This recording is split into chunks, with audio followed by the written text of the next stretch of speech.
Then I asked one of the dumbest questions ever. I said, "Are you ever full?" And he said, "No, sir. But every now and then I get tired of..." You think Prince Charming's going to come visiting with a glass slipper? I hope not. He's already married to Snow White, Cinderella, and Sleeping Beauty. Don't be smart. Nobody likes a smart girl. It's just like your brains aren't catching up yet. They told me the other day, I said, "Hey, simple idea here. While you're in the shower, for an hour and a half, just in some way, why don't you grab the soap?" I said, "I don't know how this works," but he went in, he smelled like our dogs. He smelled like a wet dog. He smelled like a dog. That's amazing. And I'm trying to get through this, just trying to get there in my bed. I'll tell you this, though, and I'm just going to ask this one. How many dads are here tonight? How many dads are here? All right, bless your hearts, man. Hang in there. Because I'll tell you, it's Dad, my least favorite phrase. My boys, they got it on me. My least favorite phrase that I might have. I'm driving to my son, my children ones to school about 5 years ago. It's February. You got the boat in the water. Well, over the water anyway. I can't even turn it with a wrench. Rusted solid. We'd have to take it apart, but I think I'd never get it back together again. You know a lot about boats, and you're the only one fixing it up? Ma'am, I'm a joiner. If you need a door hung, I'm your man. Apparently, that makes me the General's expert on boats. My dad and I patched up a Bristol Pilot when I was a girl. Is that what sort of boat it is? Did about 20 leagues, but yeah, it wasn't really wide water. So we sold it for a twin diesel schooner. Of course, the Navy requisitioned that for lake patrols. We tried to patch up a Q-boat during the occupation, but we couldn't find a ramjet. I'm not an expert. Would you happen to know how to fix the motor? Well, if it's rusted solid, maybe Dr. Faraday would make a new one for me. You know Dr. Faraday? Looks at me, I suppose she probably zapped me with one of her satanic devices. Alright, but don't tell the General. No, ma'am. It'll be our little secret. Won't the General be surprised? What are you doing? He goes, I said, "Did you hear your mother? Get your shoes." "I don't know where they are." No plans for close contact with the enemy, you know. "Get your shoes." "I don't know where they are." I said, "Well, where did you put them?" Now, this is a teenage boy look, and most of you are going to get this. He did not say a word with his mouth. He said it with his face. It was this. Well, Gwen, we may just make it out of here alive after all. I just need to get Dr. Faraday If I knew where they were, I would to make a new boat motor for me. Then I lied my ass off to Hardy. I've never been near a boat. So I'll need to find someone who can tell me how to drive one. And I guess I'll need to steal the General's key to the boat. Alright. First things first. Who can tell me about boats? Wait. Oh, the air raid shelter. Arthur and I snuck in there once. And then we walked the rail tunnels all the way back to Maidenholm. I should go down there and make sure the hatch door is still open. Never hurts to have an escape hatch. Oh. Wouldn't Arthur be pleased if he'd come up with that? You see his eyes and fingertips holding an Xbox controller. I said, "Man, it's freezing down here," and out of the quilt I hear, "I know, right?"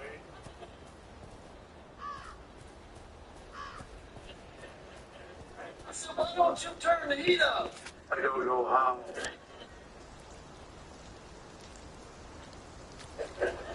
Let me get 2 minutes in the shape of arrows. That confuses me. Marshaled and dishonorably discharged from the Home Army.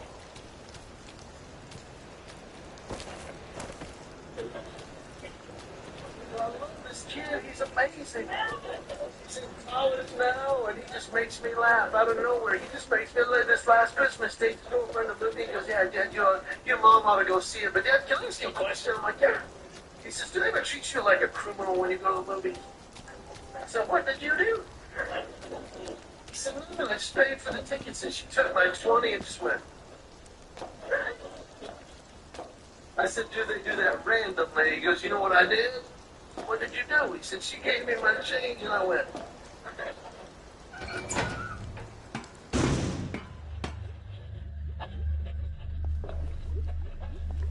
Who drinks that much whiskey?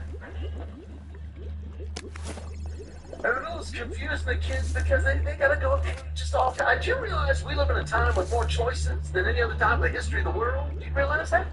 You got it. Let me ask you a question. When's the last time you sat in front of a TV with a remote control? Which was 900 channels. There was nothing on it. There's too many choices, and we're inventing new choices and solving problems nobody has. We're helping with questions nobody's asking. I'm driving on the interstate, speed limit 55, speed limit 70. That's my favorite. Have you ever seen the ones they put on the bottom about every 10th sign? Minimum speed, 40 miles an hour. Have you seen it? You need that choice. Whenever people drive around going, hey man, you see me coming? Find it.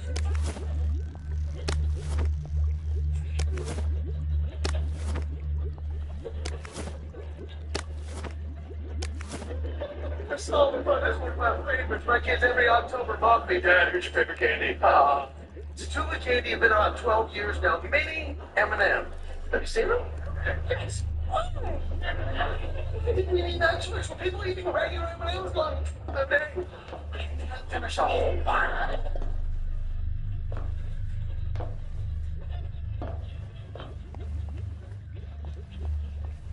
Let's just say we make them smaller. Now I can come back from Manila. Oh, that crazy old pirate. He must know about boats.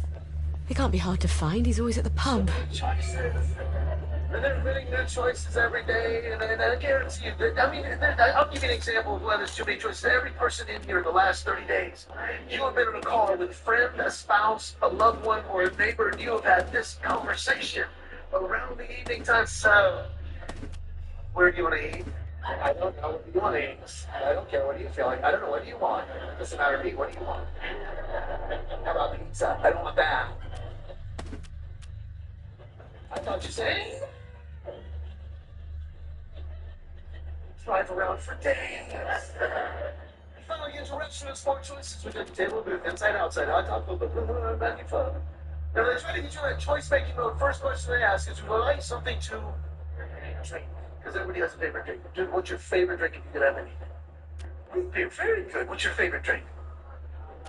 Dr. Pepper. What's yours? Water. That's your favorite drink. Your wife? She's a wild one, isn't she?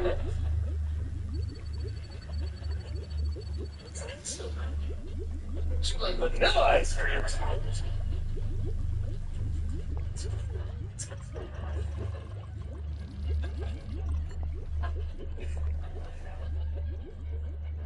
Outside the South, but I gotta say, my favorite drink. Anybody here like sweet iced tea? Anybody else? A couple. See, now I'm from the South. I'm out of my element because I'm like sweet iced tea. I love sweet iced tea, and you can't get it. If you ask for sweet iced tea, they're like, oh, it's not sweet, but there's sugar on the table. I'm like, yeah, there's a moon in the sky. Because if you drink sweet tea, you know sugar does not dissolve in cold tea. It's like a snow globe. You start.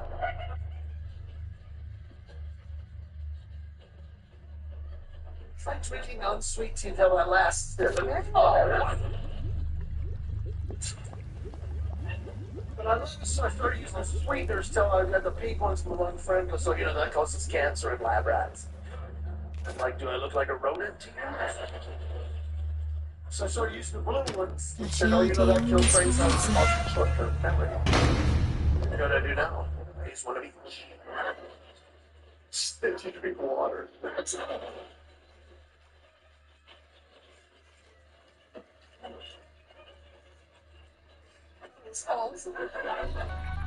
Olaf?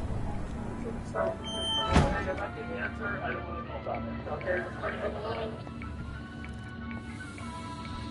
think I have so many choices that we've lost common sense. I'll give you a favorite example. In Atlanta, we had a stadium called the Georgia Dome. A buddy of mine asked me to go, and I'm like, yeah, we had great seats in the Georgia Dome. We were in the 5th row from the... I said, which team are we? I said, we're the little silver red dots, you know. But as we went and got done with the game, they have those huge ramps that spiral down until you get to the bottom, you know, vertigo. And then he grabbed my arm and says, hey, come here. I did not know about this, but on each end of the Georgia Dome, there's an express escalator. It goes from the top level all the way to the bottom. We get on that, you watch people spiral, and you're just going, this is great. But your problem was halfway down. It's like 100, 150 yards long. It's massive. All of a sudden, it's... It broke the stage. Stood for almost 3 full minutes stranded on this escalator. Got anything yummy in you? Was me, but finally this guy in the back just screams at hundreds of people. Hello, Miss Boyle. Usual. Oh, I'm afraid I'm looking for someone. He's not here. He's just stepped out. Don't know when he'll be back. Where's the pirate? Does he owe you money too? No, I want to talk with him about boats. He ran out looking for Eddie. The meat boy. Said he was on Wednesday's Hill. Eddie McMillan? What's he doing there? What do you get when you cross an elephant with a rhino? What? Elephino. Watch yourself out there. You said you ate my Name chips? for that hill wasn't Wednesday. That's goddamn creepy. Bring me a chip. Please. One.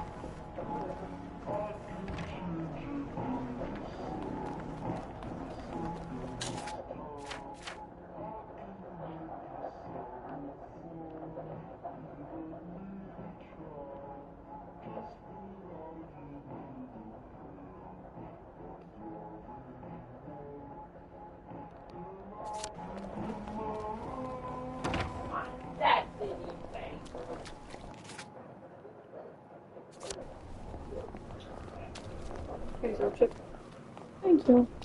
Hey, what is Daddy making dinner? He's making pizza. I just got a pizza, that's why I'm asking. I think he's making it. Is it gonna start the tacos in a bag? I'm ready for tacos in a bag.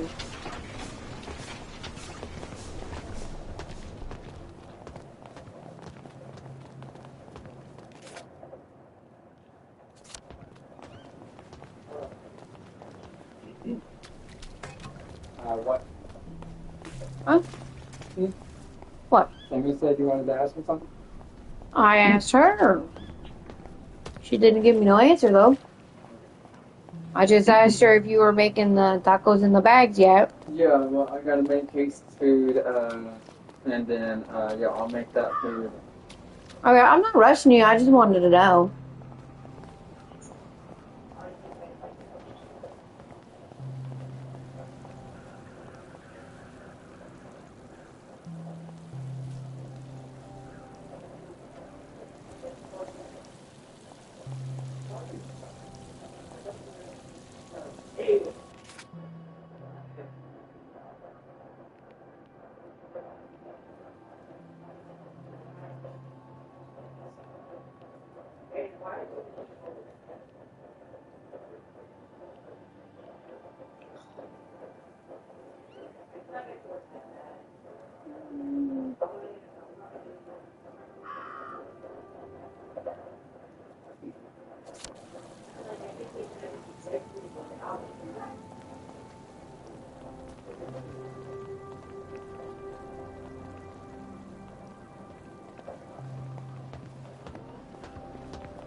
Sweet dreams.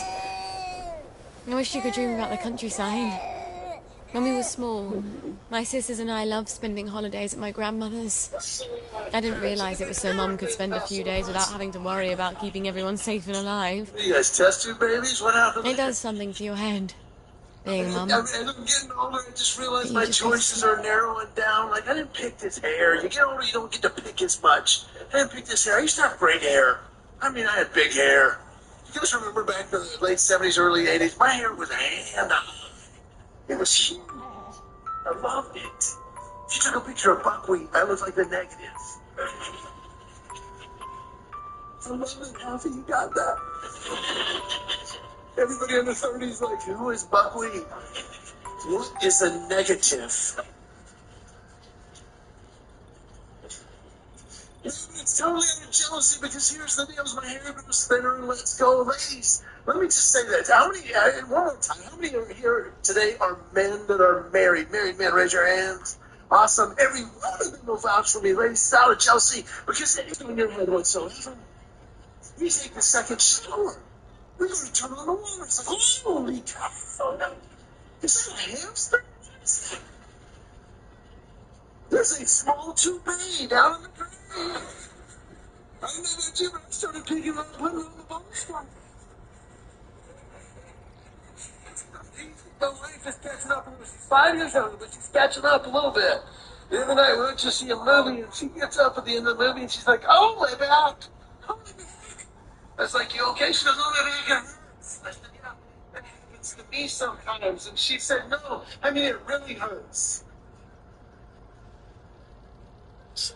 So I know. I asked the doctor about it last time I went. She said, well, what did he say? Now, you got to understand real quickly that my wife is a recovering hypochondriac. And I'm a comedian. The straightest face I could pull, I said, well, he told me it was the early stages of OLD. I'm not making this up. She's like, oh my goodness, what's that? You know, there, Buttercup, that's what that is. The lady said, I didn't know the female version of this, but gentlemen, when this happens, you are officially old. The other night, I pulled a muscle in my leg. Sleeping. Anybody else have this one? 3 in the morning, just I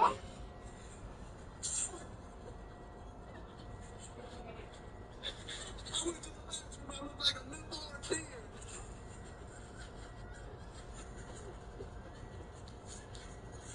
I showed him the show the next week. This 20-something kid came up. He goes, hey, man. I said, hey, he goes, great show. I was like, thanks. He goes, you know what that is, right? So what are you talking about? It's just a credit. You know what that is, right? I said, no. He said, you gotta hydrate. You hydrated. Before you go to bed, hydrate. I said, dude, I just had a birthday. I hydrate before I go to bed.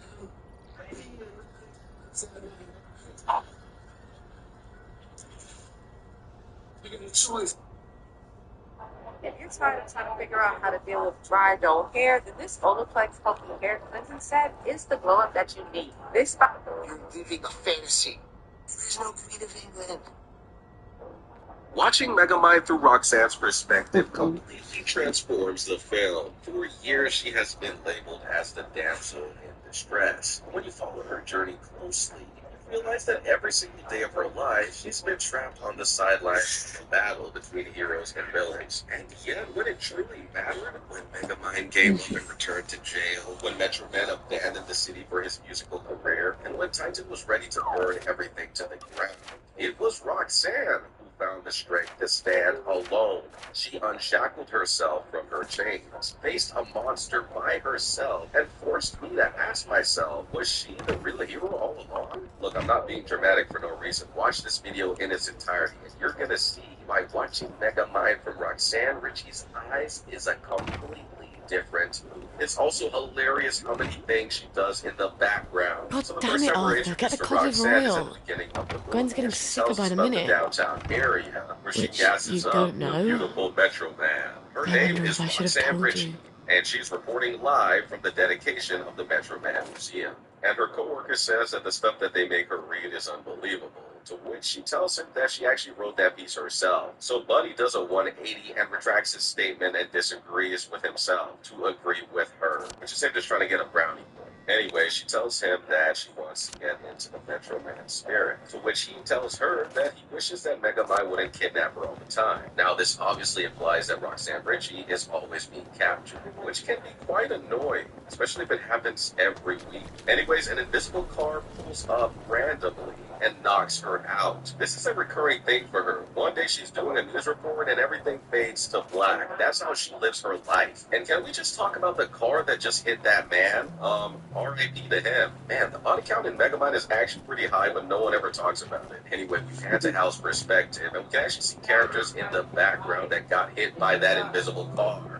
To Megamind, but I think Minion was driving it at the moment. Ouch. Anyways, we gotta go back to Roxanne's perspective. This is all about her. So as far as I'm concerned, she did her news report, started chopping it up with her coworker, and everything faded to black, and all of a sudden, she opens her eyes, and she's still seeing black because there's a bag over her face. The villain of the movie Megamind has captured her once again, and the only reason she knows this is because it stank in there. The stench is ridiculous. She's been captured so many times that it's gotten redundant for her, like she knows what's happening. She even stops at Megamind for not washing that damn bag. Anyways, Roxanne predicts everything that Megamind is about to do, and he fails to scare her over and over again. And they just gotta wait for Metro Man to get into action to save her from being captured. So Megamind decides to interrupt Metro Man and puts Roxanne on the broadcast. Now, even though this is a dire situation, Roxanne obviously does not care because she knows she's going to be saying at the end of the day. She don't really fear death. She's seen this script happen every week, but today's going to be a little different because Metro Man went to the wrong location. Now things are starting to get serious. That confidence that Roxanne had before is starting to fade because Megamind tricked Roxanne into thinking that she was in the real observatory. Now things are out of the ordinary and out of the norm for her. She is shocked. She has no idea what's coming next, but deep down, she's still hoping that Metro Man will come out on top. He's never lost a battle. However, during Metro Man and Megamind's ridiculous banter, she says this. It's a product for its intended purpose. Oh, girls, you're both pretty. Can I go home now? Hilarious. Where shall we wander today?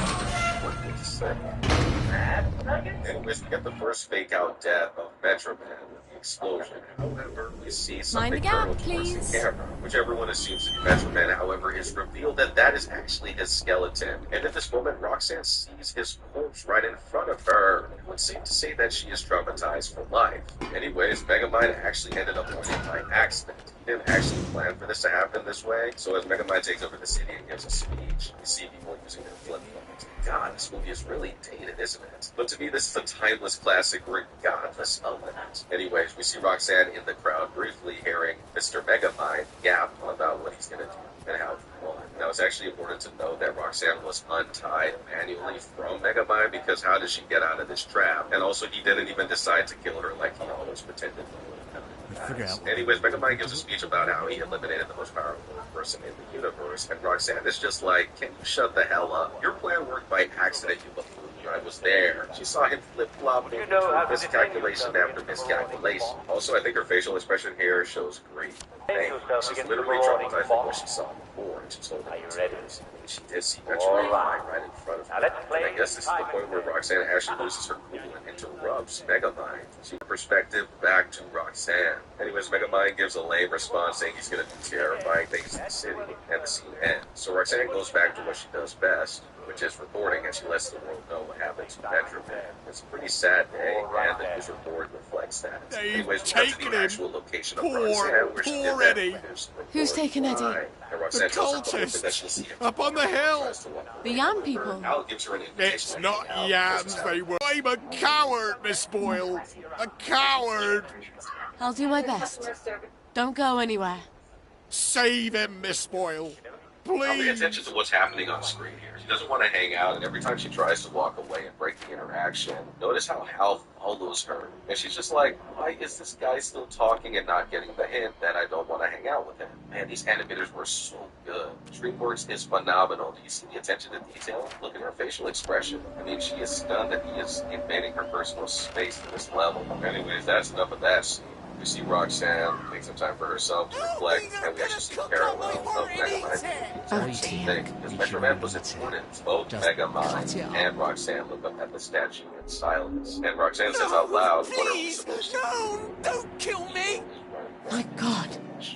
Now, this They're point gonna in the cut film, his she heart thinks out. that she's the only one up there talking to I don't herself, think I and want to making fight all these decisions. vegetable worshippers. However, someone I wonder interrupts if her, there's a and it's way I could drug Bernard. them. And even she realizes Oh, how awkward this look. may have looked. So They're she tries to drinking bring out of a the zombie, chalice. which I told you guys that Megamind was on the other side Hear of the that words of and the episode is old also one, whose whose and names it actually are has secret but she can't see and it may visually, so not she's be just said. like, what the heck is going on? How to explain on it without any real measure, man. Anyways, Roxanne is very someone talking to. Here you are. But like I told you, he had no idea what we're talking to. Except for Megamind. Now, at this point in the film, Roxanne thinks that someone is going to stand up to Megamind because she thinks that somebody is motivated to take him down now that Megamind is gone. So these two get along pretty well. And the crazy thing is, he shifts his perspective back to Megamind. Wow. But I'm skipping ahead to Roxanne because she still has his number, so she brings Mr. Bernard, even though it's Megamind.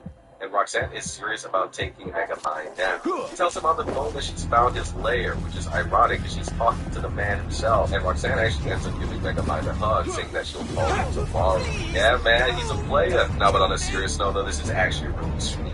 She gets back into the newsman with Mr. Howe, and she drops him off at his apartment, which I actually didn't realize she knew where he lived. It makes me wonder why she never entered his apartment. Anyways, Megamind starts to grab him, and given Roxanne will all these crazy fun dates, he thinks she's still talking to Bernard, and she's like, man, never knew you were this funny.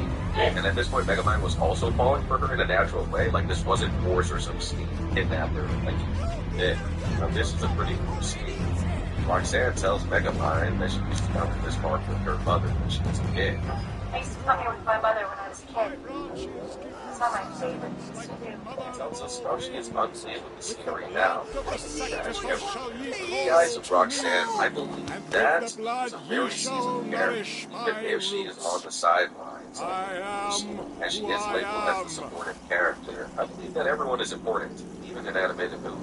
I mean, does this not sound like a woman who's talking about her mother? She's also a person who saw someone get killed right in front of her. No, thy seeking and yearning but if I were to ask shall the average avail person thee who watched not, Megamind and think about lest you know Roxanne, they the would be like, mystery. oh, you're talking about that For if chick that that needed which you rescue seek throughout the film? save She had soul in thee, distress. please. Now I'm going to give props to You Mr. will Megamind never find because it in he yourself. actually showed that he cared about For I Roxanne by am cleaning up the older track. than the Dude, I beginning, never realized how and I will romantic be this there It's after like, the guys, end rewatching of desire. Megamind through the eyes of Roxanne actually made me realize that Megamind can also be coined as a romantic comedy. I know, but guys, can we start looking at this like a romantic comedy too? That's the vibe I've been getting this whole film when I look at her perspective. And Roxanne drops the most insane line I've ever heard. May not be said, whispered in the shadow of the new moon. Now, I remember one of you guys leaving a When comment I wear telling me my that, and I was cloak of like, you guys are lying. I thought that she actually loved Metro Man and nobody else. But no,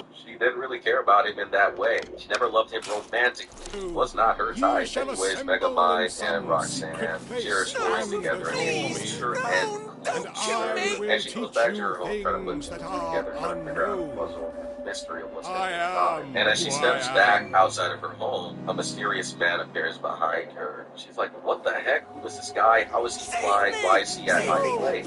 And during this exchange, Roxanne doesn't really talk that much. It's just Titan yapping endlessly, trying to impress her. Now she finally asks who this mysterious man is, and he just makes her up unexpectedly, takes her for a ride around town.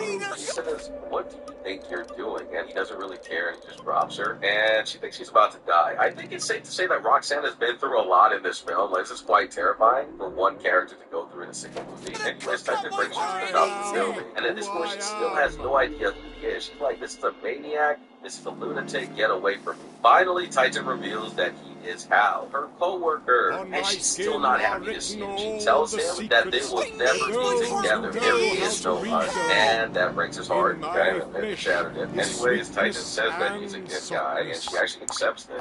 This scene was happening so fast, the first time around, you don't realize that Roxanne was actually agreeing that Hal is a good guy. But the simple fact that she wasn't interested in him made things go south really fast. Anyways, she shattered his heart and decides to leave her at the top of the building.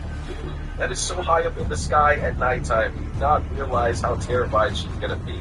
Now in the movie, it doesn't actually explain how she got down from there, but I assume that there was a door on top that took her down, and she took an elevator to get to that date with Megamind, or a helicopter came out, or whatever. She shows up to the date late, and it's crazy because her hair is still wild. But Megamind don't care. She's a true hero because of this, okay? Anyways, as these two enjoy their day, Titan is actually outside the window, which means that he was stalking Roxanne from above. Like, you guys remember when he flew up out of our view? That man was floating above the clouds, keeping an eye on Roxanne. That's how he knew where she was. So when she ordered an Uber to come pick her up to drive her to the restaurant to get on that date with Megamind, Mr. Hal was watching and flying and made it to the window because, yikes. Dang, I might have to do a video where I watch Megamind from Hal's eyes. It's crazy that Roxanne actually notices something in her peripheral vision. She looks to the right, but by the time her pupils make it, Mr. Titan is already gone. It's crazy because even she felt something was off. Something dark was brewing outside.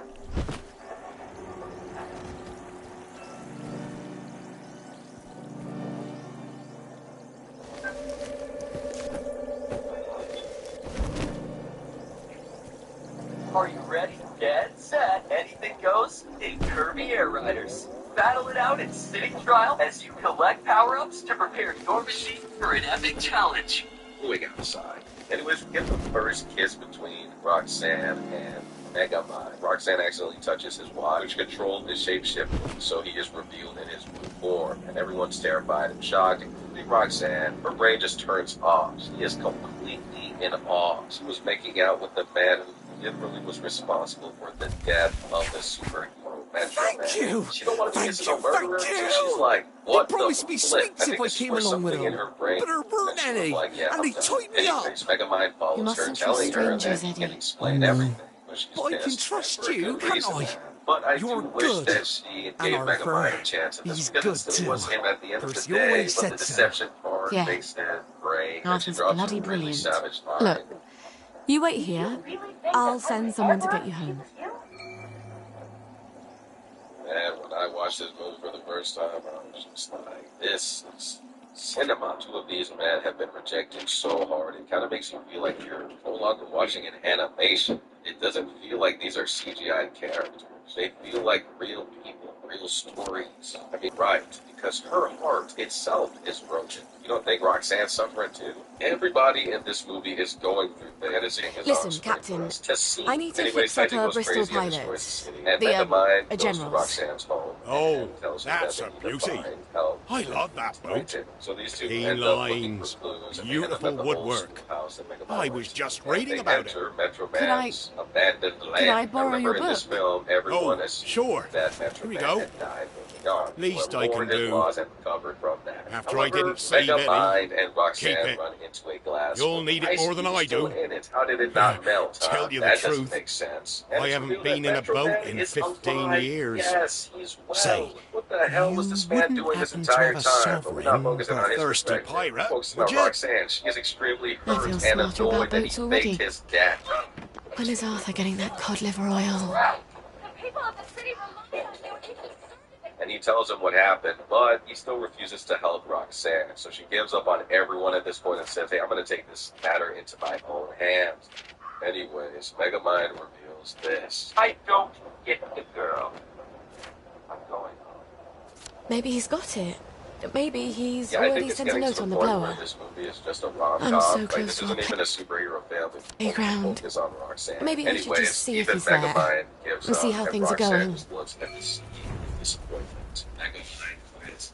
Metro Man quits. Even Hal quit on himself to become Titan. Now, the funny thing is, Metro Man is probably still in that building playing the guitar. Megamind is in jail. Titan is just destroying the city. So this is where Roxanne decides to take things into her own hands. And she becomes very courageous. Guys, are we sure that Roxanne isn't the hero in Megamind as well? Because she's displaying a high level of confidence here. Metro Man gone, Megamind gone. She decided to face death without hesitation. She screams at the threat. He slams down in anger. Titan says that he is over her, and she replies saying that he needs to give up on destroying the loyalty. But she also uses some Togno jutsu, which obviously does not work, and I kind of have to agree slightly with Titan here when he says that this is basically all fluff and that she never really cared before, but now she's pretending like she does. And I guess not that genuine. Even I can see that, Roxanne. But I still think that Roxanne had the right to reject whoever she wanted to reject in the movie. Titan needs to realize that she doesn't owe anybody anything, just like I would do it in the reverse for him, that he doesn't owe her anything. That way you're not picking favorites and everyone gets treated fairly. But Titan wouldn't understand that. He thinks that he deserves her love because he saved her from his own foolishness. It's kind of like me lending you a pencil and me expecting you to propose to me tomorrow. Okay, that's just, Anyway, Titan doesn't want her to have a choice in this matter and just snatches her up again, ties her at the top of the building so she can't escape. Boy, Roxanne her life sucks, man. I'm sorry to be honest with you, her life sucks. She is tied up once again. Do you know how many times she's been tied up throughout her life? I'm talking way before the drama of Titan. Like, even with Megamind, she's been tied up multiple times. Just hearing people yap about nonsense. She's not fighting. She ain't having the fun. She's just tied up. Titan just yaps his mouth in front of her. Even when Megamind comes in to save the day, she's forced to watch them from the sidelines. That sucks. Anyways, things goes bonkers, and we get some throwbacks in the past. And Megamind actually came out on top and protected the city,